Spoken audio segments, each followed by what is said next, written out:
Hello, everyone, and welcome to this evening's Birds of Bhutan program. My name is Chris Gray, and I work at the Lafayette Library. Before we begin, a quick word about our library system. The Contra Costa County Library connects you with resources, services, and materials at 26 different branches. Visit any library to access books, periodicals, DVDs, audiobooks, special collections, and to use our public computers, printers, and free Wi-Fi. Through our website, you can find reading recommendations, digital periodicals, streaming video, and learning resources for all ages. At the end of tonight's talk, we'll pose some of your questions to our speaker, Bob Lewis. If you have a question, please just type it into the Q&A tab, which you should see at the bottom of your Zoom screen. We have disabled the chat. We'll get to as many questions as we have time for. Bob Lewis has taught birding classes in the Bay Area for over 25 years and served as the chair of the Golden Gate Bird Alliance Adult Education Committee.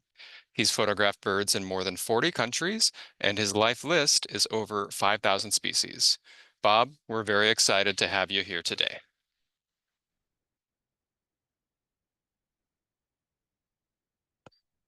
Just a second here while we get Bob set up.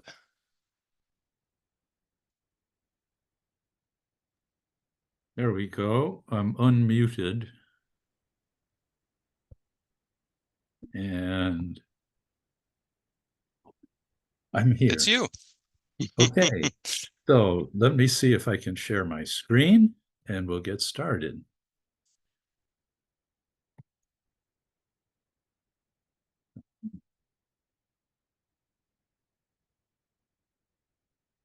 Okay. So you're looking at the national flag of a delightful country. And what I'm going to talk to you about tonight is some things about this country of Bhutan and a lot about the birds that one can see in Bhutan. The photographs that you'll be looking at were taken during a Golden Gate Bird Alliance trip in April of this year. And the Golden Gate people will be running another trip to Bhutan in a couple of years if you find this exciting.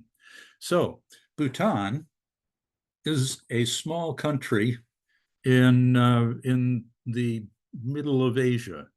It's located above India and below China and next to Nepal. And it's this little red dot on the screen. And it's not very big, but it is divided up into a lot of small states. And the reason I put this map here was to show you the red line on it, which is the road that goes through Bhutan. There were no roads until the 1960s. And then they started on a road from India down in the bottom of this picture up to the capital city called Thimphu. And then they've worked a little bit more on it, but essentially there's one road, one main road that runs east to west and a few little offshoots. So there's not a lot of roads. This shows all these blue and red spots are places where I was photographing.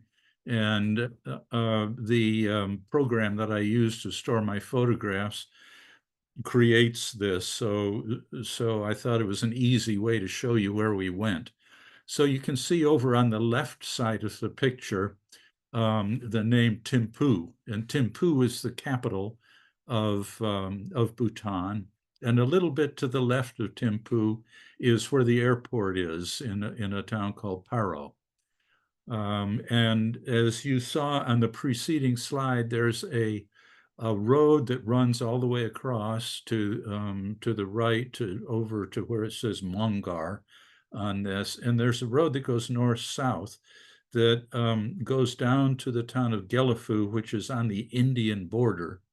and then loops back around and back up. So that's the loop we took. We went from west to east, and then we went back again and round that southern loop. Here's the airport where we arrived, and there's a statue right in the at the exit that welcomes you to the Buddhist country of Bhutan. And the religion of Buddhism is a state religion, and it permeates a lot of what you see and how things happen. It's I must say, a nice feeling.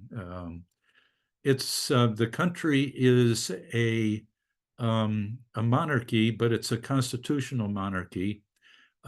One king before the current one decided that having a hard and fast monarchy was a dangerous thing because someday the people might get a bad king. And so he created a structure that's more like England, where the king has some advice and so forth, but it's run by a governmental system. You can see the population is tiny, even for a relatively small country, 750,000. So it's about the size of Maryland. And one of the statements that's written into the Constitution is that the country will maintain somewhere between 60 and 70% forested area in the country. So the forests are revered and protected. And even though the economy, you can see, is based on forestry and agriculture, it's very controlled by the government. And the forestry activity is more of forest maintenance and protection than anything else. So we arrived here in Paro and met our guides, and right away we walked about 10 steps to a fence and looked down on a river. And in the river was an ibis bill. And this was a meaningful event for me because one of the games that I play is that I'm trying to photograph all the or a member of all the families of birds in the world. And I was missing an ibis bill, and here it was. So ibis bills are the size of uh, a green heron, maybe, and they're birds that are obligate stream birds or rapid flowing river birds, and they essentially live in and on the river. And while we were in Bhutan, we saw ibis bill a number of times, and we saw baby ibis bills and so forth. So it was a very satisfying beginning to the trip. And it's quite a striking bird with this big red bill and all black and white. And then it looked like an old friend appeared, and this little dipper popped up on the rocks. It's a little bit different than the American dipper. Ours is more gray brown, but it's very similar. I think there are 5 dippers in the world, and so this is one of them, the Asian dipper, essentially. And there were quite a few dippers in the streams. The there there are a lot of rivers in Bhutan because the northern part of Bhutan is extremely mountainous and high mountains and has glaciers on it. So you have melting snow and water flowing down into the more southern parts of Bhutan. So in the north of Bhutan, It's it's well, it's kind of like Sierra Mountains or Rocky Mountain area, and in the south, it's warm enough that there are banana plants. So quite a dramatic difference in the country. I said Bhutan has a king, and the king and his family are shown here. And I'm showing it because this is also a big part of Bhutan. The king is really revered. The country looks upon him as um, a caretaker of the country and an extremely important person. And they honor the family very much. The Wangchuck family, he's I think the fifth king in this since actually Bhutan um, was founded. So we saw along this stream one of the first parrotbills that we were going to see. This is called a white-brown fulvetta, and it turns out that fulvettas are an interesting family because when ornithologists first started figuring out bird relationships and which bird was related to what. And they were using things like the appearance of the bird and the bone structure and so forth. They had quite a group of birds called fulvettas. And it turns out that when DNA got into the game, and ornithologists found out a little bit more about relationships between the birds, that fulvettas were spread across three or four different families. And this particular fulvetta actually belongs to the parrotbill family. And you all probably know at least one parrotbill, and that's our wren tit, which is the only um, Western Hemisphere member of the parrotbill family. This is just a picture of Thimphu, the capital, and I took it because I wanted to show you the symbolism that's prevalent in everything. So this building has a number of different symbols on it that are four different protectors of the country: a dragon and um, other kind of mythical creatures, and also other these circle things and so forth. Other buildings have other pictures on them, some pretty interesting, and it's kind of fun to look at the structures and what's been painted on them. We started out from Paro to Thimphu and went through some kind of not dense woods, but mildly wooded areas, and we began to come across some of the warblers in Bhutan. And this is an ashy-throated warbler. And the warblers in Eurasia are much less colorful than the warblers that we have in North America. And they're totally different family. So they're old world warblers. They're not related to our new world warblers, but we saw quite a few. And here are some of the leaf warblers that we saw. They belong to this family called Phylloscopidae, and there are a lot of them in Europe. Um, Willow warbler, I think, is one, and chiffchaff. You might be familiar with those names, and they're kind of related to the lemon-rumped warbler here. I was a bit surprised to see that some of the warblers actually were a bit colorful. The gray-hooded warbler with a bright yellow breast, and the chestnut-crowned warbler with that little cap. We went through Paro on our route, the west to east road, and we got to this temple, this monastery. Um, and its name, I think, means the royal monastery.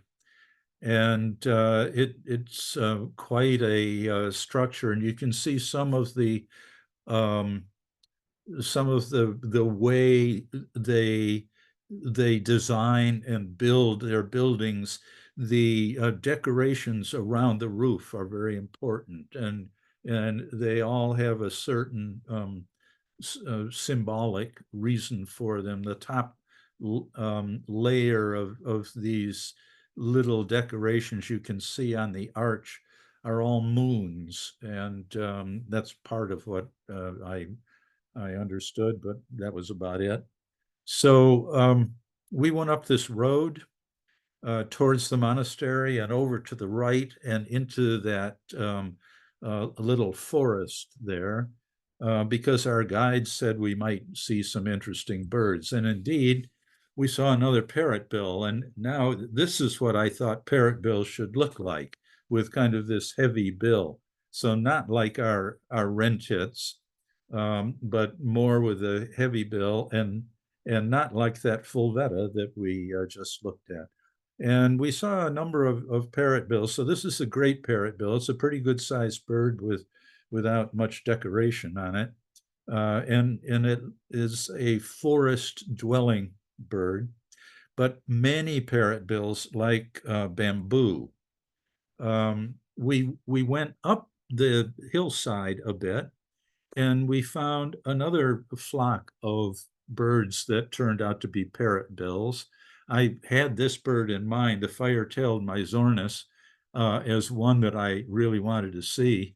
And you can see that this one has been in flowers, going after nectar, and it's got pollen all over its throat.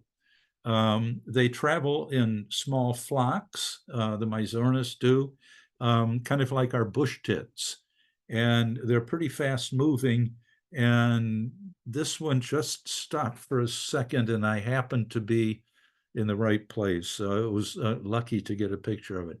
So it's another parrotbill. So the parrotbills kind of, they have some birds in their family that have those parroty bills, and other birds that don't.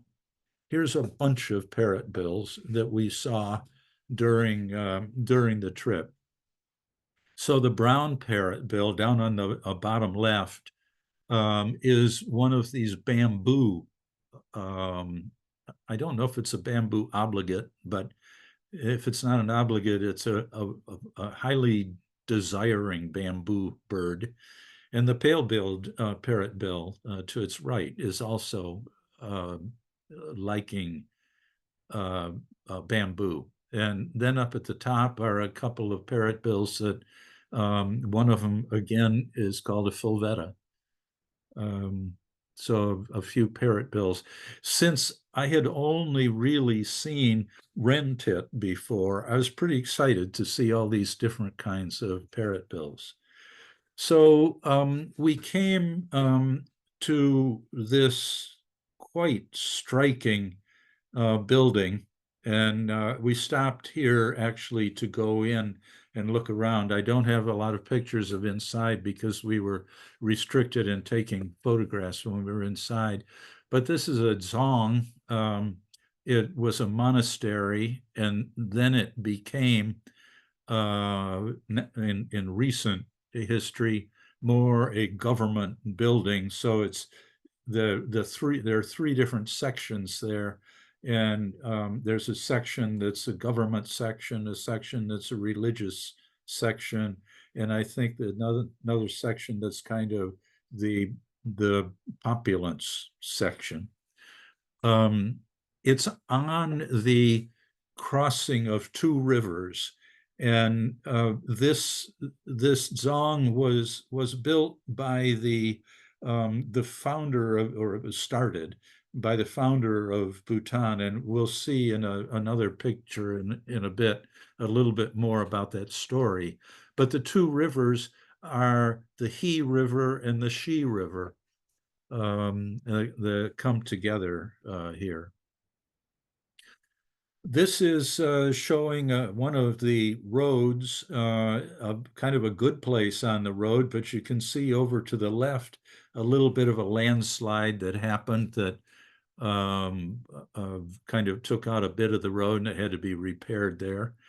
But what you see in the foreground are rhododendrons, and Bhutan is just absolutely covered with uh, rhododendron of many species. I think I was told there were over 40 species of rhododendron in the country. I thought it should be the national flower, but it turns out it's not. Here's a close-up view of one of the rhododendron, and it it was really nice driving along these wooded roads with all the pink flowers, and then you'd get up at a different altitude a bit, and all the flowers were white. So it's different altitudes, different flowers. And here's the national flower. It's a poppy, a blue poppy, which is pretty novel. Um, it doesn't look much like a California poppy. It's the wrong color. Uh, in that area where we saw all the rhododendron, we began to see some interesting birds, colorful birds, and there are no hummingbirds in Bhutan. Hummingbirds are only in the Western Hemisphere, but this fire-tailed sunbird or the sunbird family a little bit takes the place of hummingbirds. They don't hover um, quite like hummingbirds do, but they're nectar feeders, they're fast flyers, and they're colorful and iridescent and really quite pretty. Here are a few other sunbirds that we saw, um, including this crimson sunbird on the right with the blue mustache. I thought it was very, very beautiful. So back to little tiny brown jobs. Um, so we started out looking at these parrotbill family birds.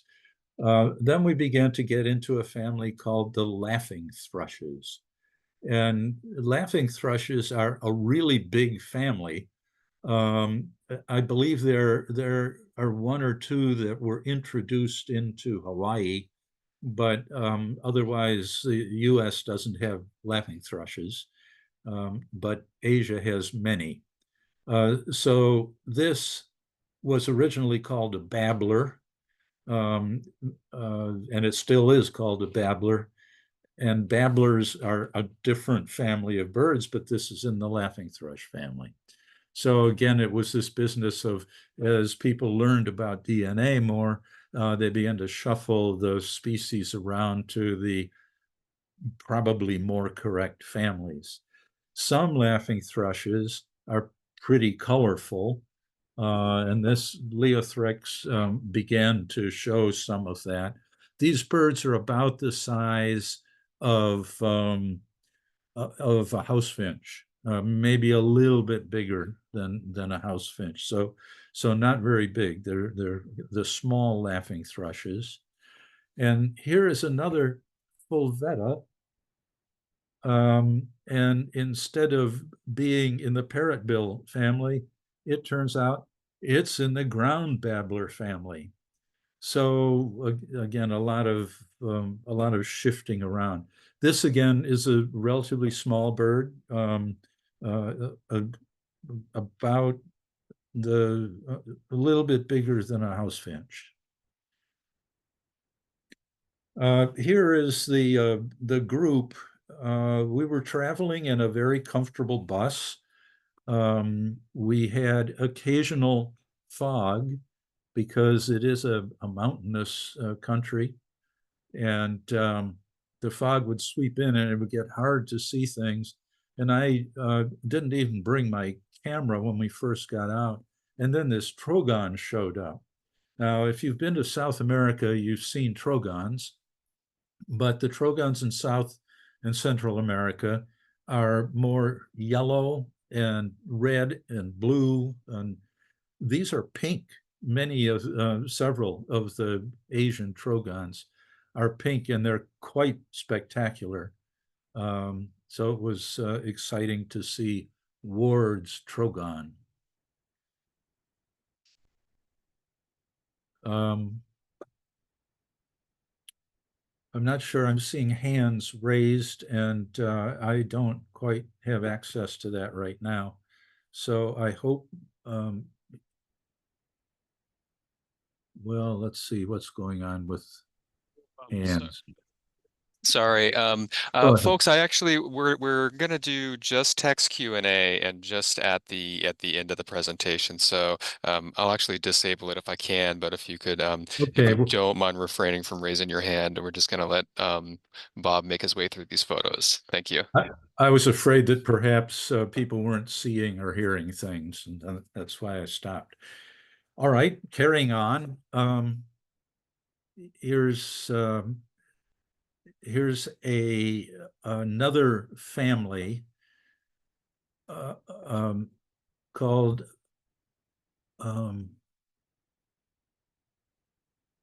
no, okay. It was just more raised hands. I'll calm down. Uh, uh, so this bird family is called the whiskered euhena. I'm sorry, the bird is whiskered euhena. The family is the euhenas, and they merge the white eyes and euhenas together. And the euhenas are again kind of chickadee-sized birds, and they all have this little crest, which is pretty cool. And we saw a number of them, and let's see. There we go. And here are a few. So remember, it's the white eyes and euhenas together. So the only white eye that we saw was this Indian white eye here in the upper left, and you can see why it's called a white eye. But the others are called euhenas. They look pretty similar. They have more or less red in the crest. And this striated euhena down on the bottom right was in a tree with a big vine that was covered in these blue fruits that I don't yet know what they are, but it was quite dramatic, the setting, and the I don't think it was eating the fruits. It was eating insects that were in the fruits.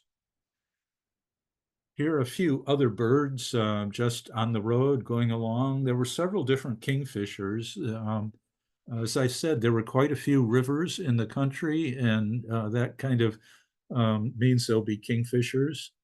And the yellow-billed blue magpie was a very striking bird. Now, both of these birds are relatively large. The yellow-billed blue magpie is the body is the size of a crow, and the white-throated kingfisher is about 1.5 times the size of our kingfisher. I love hoopoes. They're found in Europe and in Asia, and it's always kind of an excitement when a hoopoo shows up. They have this long decurved bill. They're mostly always on the ground. They're ground birds, although they nest up like under a building eaves or something like that. They have that crest, and they're very, very striking looking birds. So as we were driving along the road, a sign appeared that said, "B area, close your windows." And we looked up on this steep cliffside, and we saw these honeycombs hanging down from the rocks. And these are honeycombs covered in bees. And actually, you can even see a few bees in flight in front of in front of the honeycomb on the right. Uh, so the bees, instead of being in boxed hives like they are here in the middle of an almond field or something, they build these big honeycombs hanging down from the cliff sides. And there's a bird that that lives near bees, and it's called the honey guide, and it's the yellow-rumped honey guide that was there. And it happens to be another family that I never photographed. So again, I got very excited about this, and it's very cool to see this bird because its whole life is wrapped around bees, and it feeds on the bees and their I think it's actually the wax rather than the honey. I'm not sure. In Africa, there are honey guide species, and the people there know if they're if they see a honey guide, they should follow him because the honey guide will may take them to a bee a honeycomb, and hence their name. And the honey guides actually do that. They guide people to the honeycomb because then the human will break apart to get the honey, and that gives the honey guide access to what it wants to be able to get to. So the yellow-rumped honey guide, a new bird and a new family for me. Along the way, there was a kind of a spectacular bunting. So buntings are kind of sparrow-like birds, but this one is crested and pretty spiffy. And the piculet is actually a woodpecker. It's the tiniest of woodpeckers, and it's the only piculet in Bhutan. So it was cool to see that. They're very small. They're again about the size of a well, smaller than a wren tit, and maybe the size of a bush tit. And so they have to find small things to peck at, I guess. Neat to see one. If we looked up, we saw a number of birds circling. On the left was a griffin, a vulture, the Himalayan griffin. And on the right is one of several eagles that we saw. The vultures uh, are somewhat threatened, more so further south in India, um, because they were the vultures in India feed on well, like vultures everywhere, on dead things, and um, they were feeding on cattle that had been treated with some anti-inflammatory or antiviral material, but died anyway. And it turned out that the medication that uh, that the locals had given to the cattle was deadly poisonous to the birds. And so India lost a pretty large amount of the population of their vultures before they figured that out. Hopefully now they're coming back, but um, it was nice to see a vulture or two. And believe it or not, we saw yaks. I thought yaks were black, but the yaks were brown and white and black and white and every color. Well, not every color, black and brown and white. Um, they're shaggy cows, and again, something that I've heard a lot about, but only seen maybe once or twice before. And so we saw quite a few yaks. And in the background, you can see this is the kind of farming area, and it's part of the 30% of the country that's not forested. To show you something of where we stayed overnight, this is on the upper left, a guest house. And again, with the construction style of many of the buildings in Bhutan. So it's the old historical structure. And for any um, government building, they use that structure, and many people build their houses with all this decoration and everything else. The map on the bottom there with the red spot shows where we are now in our trip across the country. So we're in this place called the Boomtang district, and we stopped at a little shop here again with the fancy decorations on the roof.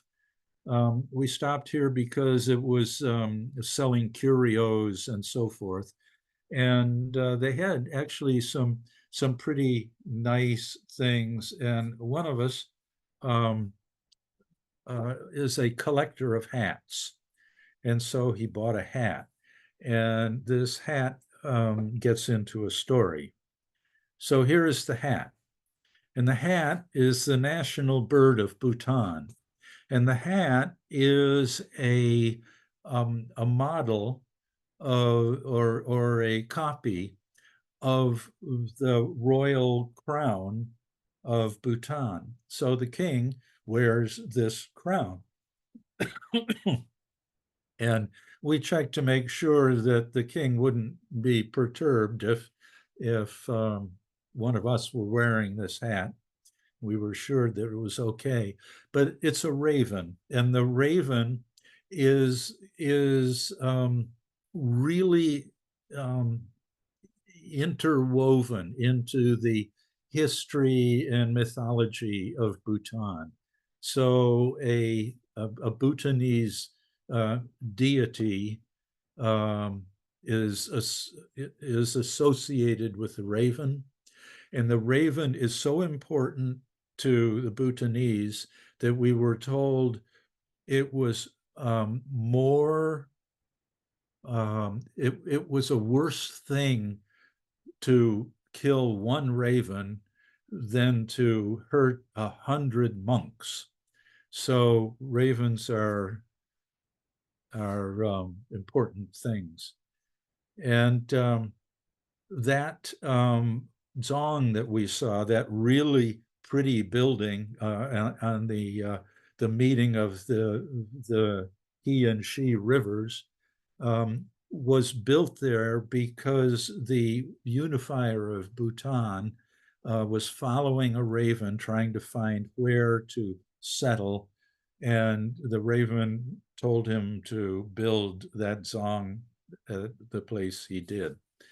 And it symbolizes a lot of important things, and is pretty meaningful. So that's their national bird. And here is a real raven, and it's the same raven that's throughout Europe, is Corvus corax, but it's the Tibetan subspecies of raven, and it's an honored bird. Here are a couple other birds. On the left is a cupwing, and the cupwing is one more novel family for me, a new family. It used to be a babbler, and it got transferred into its own family, and I was quite excited to be able to get a picture because, again, this is the size of a little wren, and you can see it was buried into a bush. And down below is where it's found. So it's found in Bhutan and a little bit in China. Over on the right is a bird called a shrike babbler, but it belongs to the vireo family. And it's a pretty dramatically patterned vireo, I think. You can see the little hook on the end of his bill, which is characteristic of vireos. There was in the Bumintang province, there was a marshy area, and we went into this marsh looking for a special bird, which was the solitary snipe. And I didn't see any snipe, and so I was taking pictures of butterflies and primroses. And then somebody said, "Well, it's right there." And if you look at above where it says solitary snipe, I don't know if you can see my cursor, but it above the big rock in the stream is the bill of the snipe, which runs into its head, and its body is down on the shoreline there. And the solitary snipe, that's its habitat, is and its behavior. It sits down in the kind of along the beach, right next to streams. So we were continuing more to the west, and we got into the Mungar district, and maybe a word about eating. So again, we were staying at this building on the left, so similar to what I showed you before, and we ate at the restaurant within the lodge, and the food was good. There was a lot of rice and uh, sometimes potato, and we had a variety of things like chicken and quite a few vegetables and so forth. Um, since we were traveling quite a bit and we were in a bus, um, when it became lunchtime, we would stop and well, we would stop where a group that let's see, what did we call them? I've forgotten now, but three guys in a truck who was a driver and two cooks, and they set up a table and chairs along the roadside, and they provided a hot lunch that they'd cooked up in the morning and put into hot containers and served us our lunch. It was very fine. And here we also saw another laughing thrush, and this is a good sized laughing thrush. This is more what I think of when I think of laughing thrushes, because it's about the size of a robin, or maybe more like um, a thrasher. So here are a few more laughing thrush family birds. And again, it's a highly varied family with quite a few different species within Bhutan. And there are three that are called laughing thrush here. And the Mesia, which is dramatically colored, is also a laughing thrush. Um, and here are some more members of the family. So the chestnut-tailed minla is the size of a goldfinch. The red-tailed minla is just a little bit bigger, and the cutia is the size of a Kaltoe. And the cutia, you can see it's sexually dimorphic or dichroic. The male and the female are differently colored. They were quite neat to watch. They were working on these fruits that you can see, and spent quite some time in that little tree. So more laughing thrushes. And then also along the roadside, we came upon some babblers that were actually in a babbler family. So the scimitar babblers are in a family called tree babblers. And years ago, I'd been in Malaysia and glimpsed one of these birds, and it disappeared in the undergrowth, and that was it. And I never got a photo or anything. Here, this bird came out, it sat on this stick, it bounced around and looked at us and looked over the whole group and sat down again. And so, I took his picture. It was really nice. And then later on, we saw a couple more of these scimitar babblers. Um, it it um, well, it's pretty neat to see three species of these curve-billed uh, creatures, and they're pretty good sized. They're the size of a jay. One night down in the southern part of the country, we didn't stay at a lodge. We camped. And Meals on Wheels, that's what we called the little car with the cook and the driver.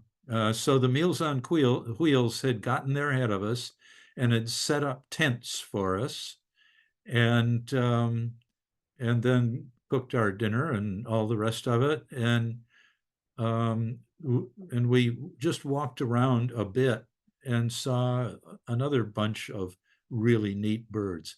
There are quite a few different cuckoos in Bhutan, and you can hear them calling, and they all have pretty characteristic calls, not all just like a cuckoo clock, but somewhat different one from the other. But they all look pretty similar to what you think of as a cuckoo with a long tail and, well, like this one here. The province, the southern province here of Zemgang, um, it leads down to a road that then goes into India. And India is paying to have a large dam put across quite a big river to generate hydroelectric power, which then Bhutan will sell to India. So Bhutan and India get along quite well together. In this area, there was quite a bit of forest in the area. We saw a couple of different hornbills, and the hornbills are considered um, on the endangered list. Vulnerable is kind of the first level of concern, and they're of concern partly because in other countries, not in Bhutan, but in other countries, they're hunted for the big bill, which is then ground up into some special medication that's sold in some countries for sexual power or whatever.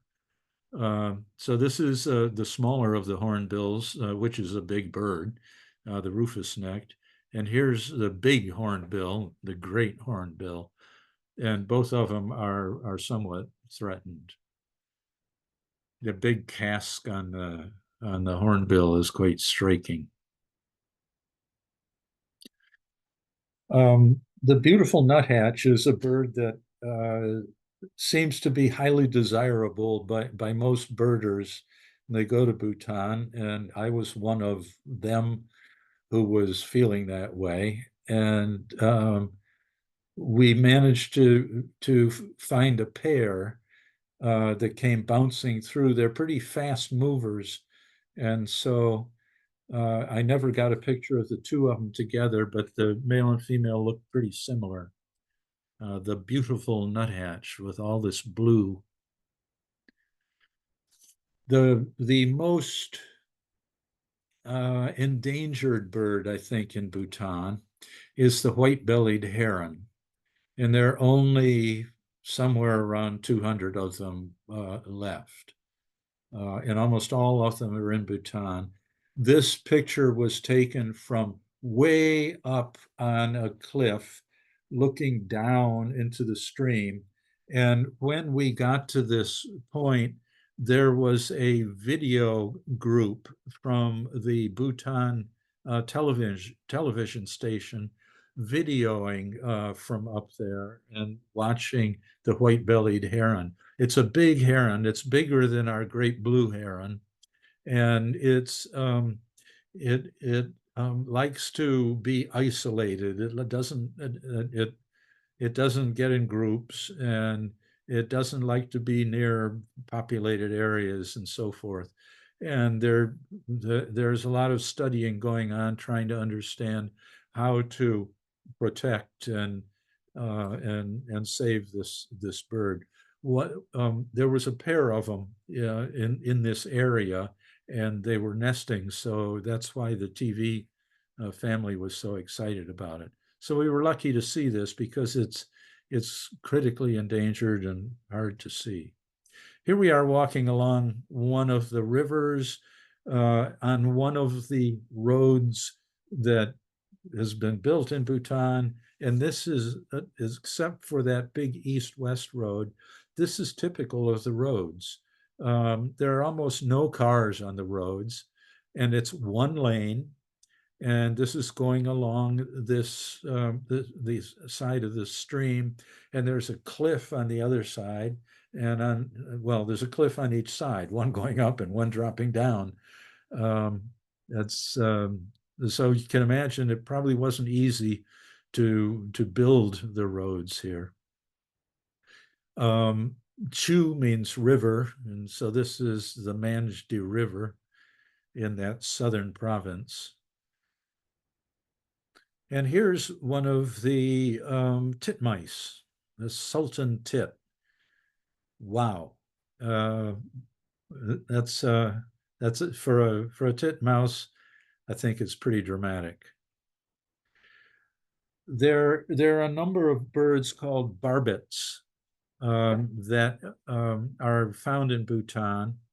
This one's golden-throated, and then there's a blue-throated, and there's I think a great barbet, and they call.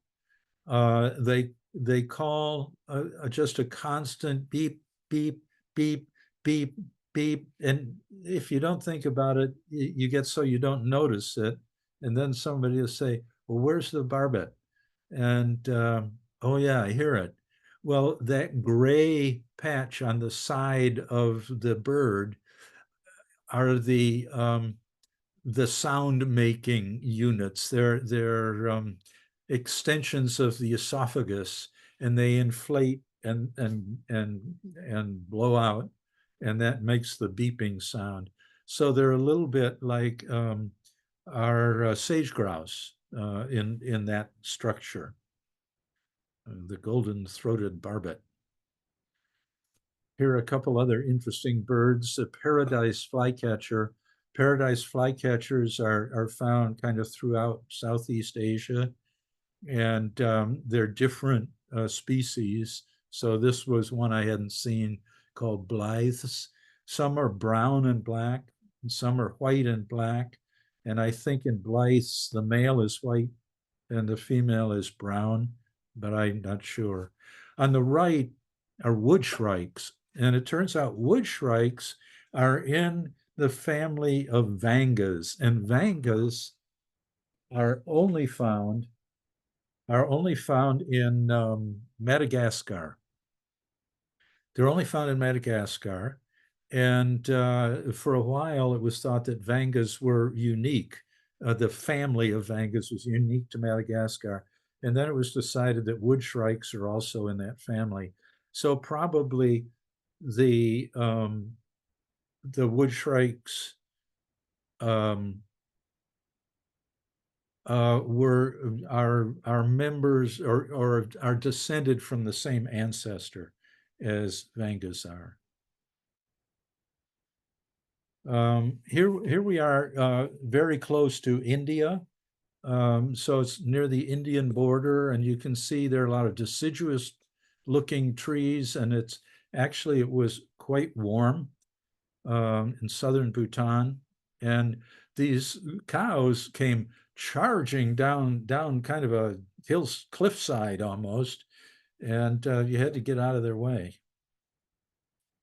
So this country is noted for its pheasants, in addition to all these other birds. And I took a picture of this because it's native. The peafowl is native here. And so this is a wild peacock, whereas the ones we have are introduced, but we had more exciting pheasants.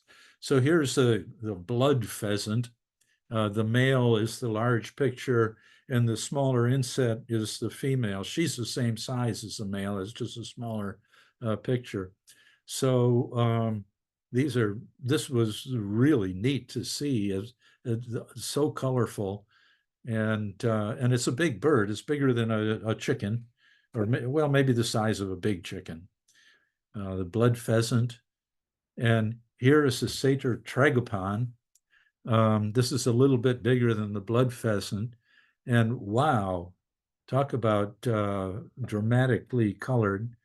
It sure is, and it lifts its wings out when it's courting, and goes kind of whoop whoop whoop whoop with the wings out, and then puts on a show. Satyr tragopan, the Kali pheasant. Um, I've seen one of these in Hawaii, so it got introduced in Hawaii. But these are again native here, and again a fancy looking bird. And finally, the biggest pheasant is the Himalayan monal, and the Himalayan monal is found on pretty high mountain ranges. And in order to see this bird, we went to a monastery and climbed up a a pathway that we were told was is one of these things where they say just around the next corner, if you've ever done that, and then around the next corner, and the next corner, and the next corner. And finally, we got up to the top, and a monk came out of his little house and said, "Oh, are you looking for the bird?" And he said, "Wait a minute." And he went back in and he came out with a handful of cooked rice and said, "Here, birdie, birdie, birdie." And this giant monal flew in and then walked around, and so take his picture. A fancy bird. Bhutan is kind of covered with pictures like this of prayer flags that are put up for various religious purposes or memorial kind of things. The white prayer flags like this were in memory of somebody, and you'd see them in many places. And you'd also see flags like this that were put in hopes of good luck or good fortune or money or who knows. But it was a prayer to the gods. And in this case, we were headed for our lunch, which was underneath the flags, so it was good luck for us. There is a monastery called the Tiger's Nest. And on the right-hand side, you can see these small buildings, which are really big buildings high up on a cliff. And you can take a trail and walk up there. Half of our group actually did. They walked up there. They went down through here, stopped here, went up here, and into this thing. I was limping about this time, as was my friend Eric, and we stopped halfway up at a cafe and waited for them to come back and took a picture of the tiger's nest. They said it was well worth the walk. I'm happy for them. But it's part of visiting Bhutan that you need to see. Here are some prayer wheels near where the cafe was. And these are also to extend prayers to the gods. You walk down like this woman is doing and spin the wheels. And you have to spin them in the right way to get your message sent. Here's the tiger's nest, a little bit closer view of it. How they built it up there is mind-boggling to me to think. we worked our way back from the south and got back to Thimphu, the capital, staying at a nice lodge there, looking out. Oh, this is over rice fields, and you can see one of the big monasteries in very way in the back, and all these are rice fields being ready to be planted. So that's a very important crop in Bhutan. And then just to finish up with some creatures other than birds, the giant squirrel, which has a giant tail and seemed to be eating anything it could get a hold of. We saw one river otter, and here it is, the smooth-coated river otter, neat to see and threatened. Macaques were not uncommon. The goral is a kind of a goat, and we only saw these two, an adult and a young one, um, and they're striking animals, and they're kind of mountain goats in that they bound up and down these pretty steep hillsides. This is a creature, the golden langur, that was we only saw it in a very, very small area. And it's amazing looking white thing with a very long tail, as you can see. And they're highly protected and almost as much as the ravens are. And so it was exciting to see them. And finally, um, we were some distance from where this panda was when a guide from another group came running up and said, "We've found the red panda." And we drove like maniacs across these roads on these steep cliff sides and arrived at this place and then looked through the trees about 100 miles away. No, but maybe several hundred feet and or 100 meters. And there was this panda. So I put an extension and a telephoto lens and everything else and propped it camera and managed to get a picture of the red panda. It was the only one we saw, and they are really cute. So it's cool. So that's our last creature. Just a little bit of stories. It was an 18-day long trip, and we covered quite a bit of Bhutan. We saw a lot of birds, and I saw a lot of new birds and photographed many. My friend Eddie Bartley, who was on the trip, filed eBird lists for the whole trip. And when you do that, you can create a trip report on eBird, and it's there, and it's possible to view it by going to Bhutan Spring 2024 eBird trip report. And I saw 3 new families, and you can see my photographs on Flickr if you're really excited to see him again. This is the travel group that arranged things called Langur Eco, and these are our guides, Sonam and Sunam. Sonam and Sonam are related, and their names, the Bhutanese people are named by monks, and there's a limited number of names that are acceptable. Hence, a lot of people have the same name. And thanks go to the Meals on Wheels people who did our lunch every day. It was pretty nice. Thank you all for listening.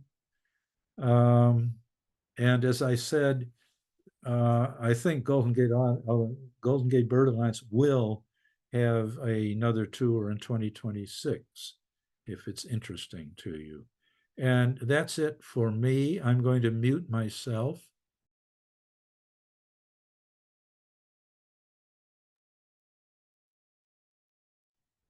Oh my gosh, thank you so much, Bob. Well, we're actually going to want you on mic here in a sec. Um, that was amazing. As we were chatting about before the presentation, I know nothing about the country of Bhutan, and have learned so much this evening, and so I'm really grateful. And I think it's pretty interesting to engage in armchair travel that is very nature or birding oriented. So yeah, but it was really cool to see everything else that you shared as well. Um, Folks, we've got some questions in the Q&A.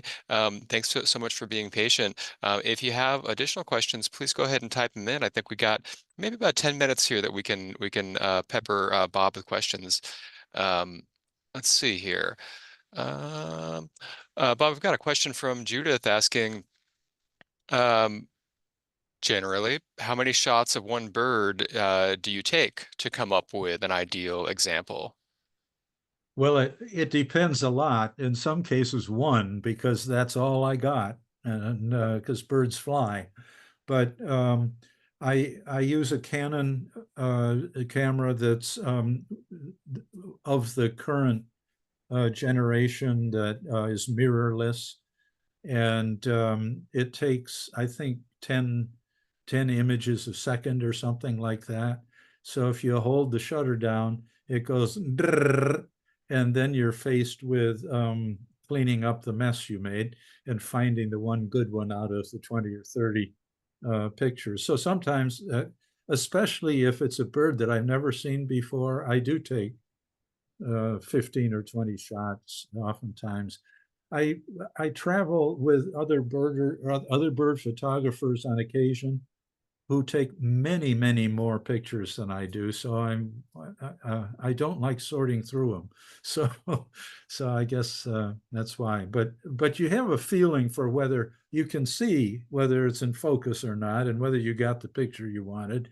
And so anyway, sometimes one, sometimes 20. Yeah. And I know the work involved in going through a bunch of photos that you took, in a uh, especially if you go, traveling, you're just taking shots of everything. So um, let's see here. Somebody asks, did you hear babblers or laughing thrushes calling or singing, and what were the sounds like? We did, not always. Um, and of course, each species has their own call. And to be honest, I have a poor memory of it and an even worse ability to imitate it. So I can't tell you, but they were repetitive calls that it weren't highly varied. So it was a diddy diddy diddy diddy diddy or things like that. I think some of the laughing thrushes um, live their name.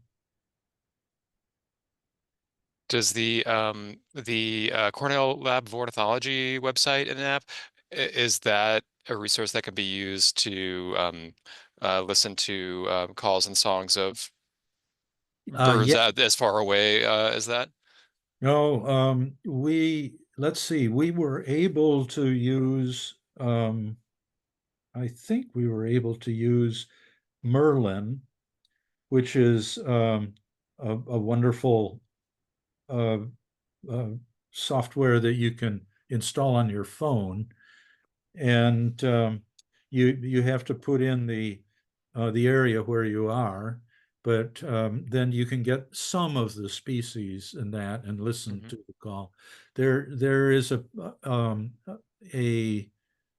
a site called Xenocanto, Xenocanto, which is a repository for birdsong that you can also use. But if you the Cornell system of Birds of the World online is a wonderful resource, and it has almost every bird in the world on it, and it has the bird song and pictures and everything else. You have to subscribe to it, but it's not very expensive. Hmm. So Yeah, I can recommend that highly if you want to get into listening to laughing thrushes. I've been using a lot the free Merlin app, which I is fantastic because you can look up birds that you're interested in learning about and hear their songs and calls. But then also sitting, in a park somewhere, I will turn the mic on and it's kind of amazing. We'll identify 5 or 6 different birds around me. And then I can take that info and then go and learn more about them. I have a few gear questions here. Okay. Let's see here. Folks are interested in what kind of camera equipment you use. If you use, um, or photographers on these trips use tripods, or if they shoulder some of the heavy looking cameras to take photos. So Questions about zoom lenses. yeah, so it's a interesting question. The trip was billed as a birding trip, with a modicum of culture thrown in. It was not billed as a photography trip. And I find that um, birding and bird photography are not really compatible with one another. And since I'm doing both, I'm usually quite mentally torn and frustrated and end up at the end of a trip totally exhausted.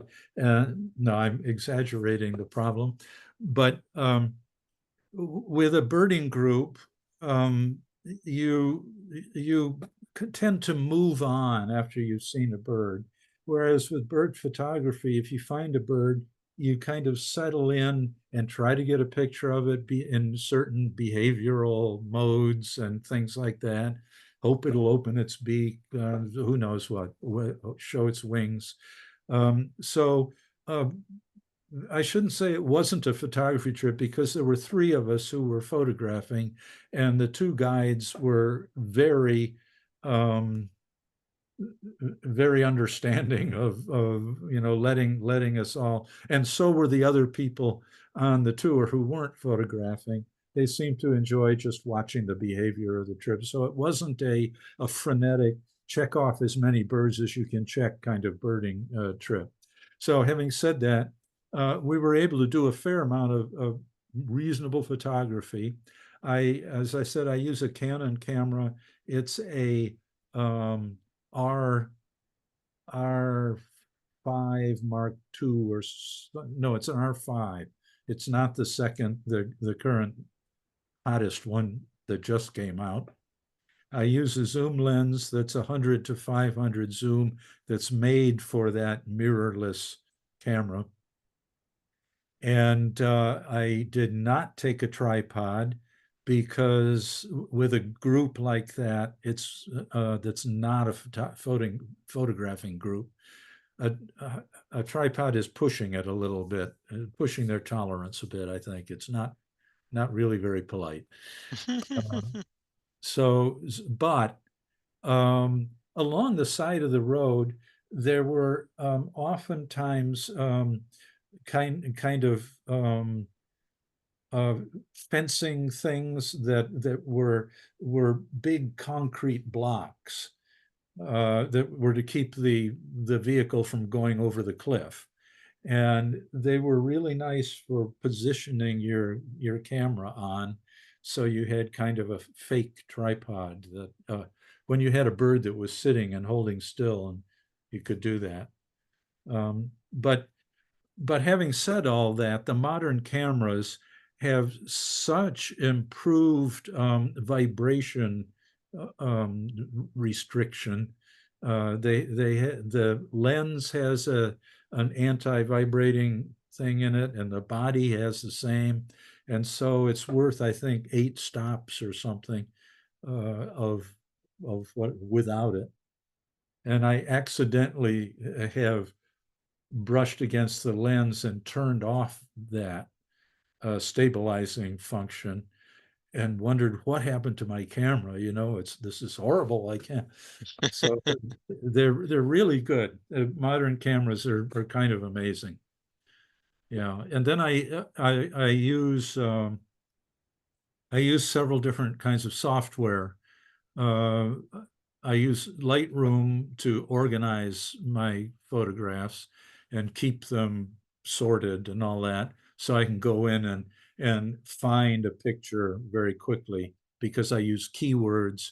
So all the pictures here would say Bhutan on it, and each bird would have its name on it as a keyword, so you can find them. And then I use something called Topaz, which removes noise and sharpens images and things like that. Enough on that. Thank you for sharing. Let's see. Uh, One of our viewers, well, many viewers, typed in not just questions, but just appreciation. Saying how much they are appreciating the program and how beautiful your photos are and descriptions. One of these asks or mentions you mentioned eating chicken for lunch.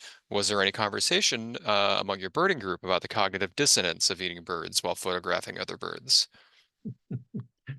Uh, yes, there was, and let's see. One of our tribe is a strict vegetarian. She had plenty to eat, and uh, she's quite tolerant of people eating animals, although you can see a raised eyebrow occasionally. When we were eating panda, she didn't think that was a good thing at all. No, we didn't. No. Yeah. Well, a follow-up question I was curious about, and perhaps you covered this and I missed it, but in a Buddhist nation, I was curious about what additional wildlife protections there are for birds that you don't see in other countries. I know you mentioned some of the cultural admonitions, for instance, against, like herding ravens, but I was Yeah. curious about like, oh, like in a Buddhist nation, are there stronger legal protections for them? Well, it's more the other way that they don't need to. Nobody would hurt a bird or anything else. And in the national uh, uh, what do you call it? The writing of the foundation of the nation. It says that we're going to keep 70% forest, and we're not going to chop down the forest.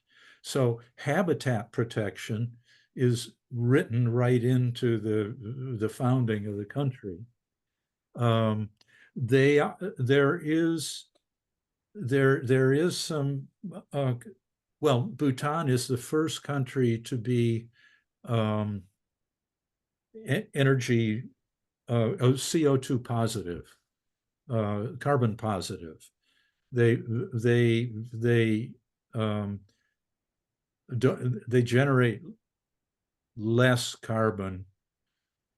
How does that go? I don't know. What I'm trying to say They, is they can they they're yeah. removing CO2 from the air. They don't generate, and the reason is that they use a lot of hydroelectric power, and they don't have very many vehicles, and the population is less than 1 million, so it's really small. But they're building this huge dam across a river, and our guides were torn about that. Um, it's being built with the support of the king because the country needs some money, and they're going to sell clean energy to India, which is a positive thing to do. And so the river will suffer some because of what they're doing. And so there's a trade-off there, and it's not always well thought of. I could imagine there are political realities too in terms Yeah. of India, this mega power wants some energy from us, and let's stay good neighbors with them. When India was British, Bhutan had an agreement with the British that the British would take care of their foreign relations, Bhutan's. international stuff. And when India became independent of England or the British, Bhutan went right back to India and said, "Will you keep on defending us from the rest of the world and do our foreign relations and that kind of stuff?" So they depend on India for some pretty important things. And they look upon India almost in a paternalistic way, as opposed to China, which is on the other border. Luckily, the big mountains are between them and China, so there's not as much possible travel even that way. But they're more intimidated by China and not so by India. But you're right then that India is paying for building that big dam and will pay them for the energy. So they're getting something from it, but India's getting something too. Yeah. Um, so interesting. Um, we've got to wrap it up now. My library is just about to close. Um, I so enjoyed this presentation, and I know that the 150 people that logged on to view it with us tonight did as well. I apologize to some of the folks that if we didn't get to your questions. There was one question I wanted to answer. Somebody asked if the presentation is being recorded. It is. We are recording it, and then with Bob's generous permission, we hope to host it on the Contra Costa County Library YouTube page. Usually it takes about a week or so for us to get it edited and uploaded and everything. So definitely check that out. Um, Bob, thank you so much for sharing your travels with us and your knowledge. And I look forward to working with you again and sharing more. And I believe we'll be talking about possibly in February doing a Love is in the Air program. So folks, stay tuned. I forgot. Chris, thank you so much. I appreciate it. I love working with the library, and thanks to everybody who tuned in. It's my pleasure. Good night. Good night, everyone.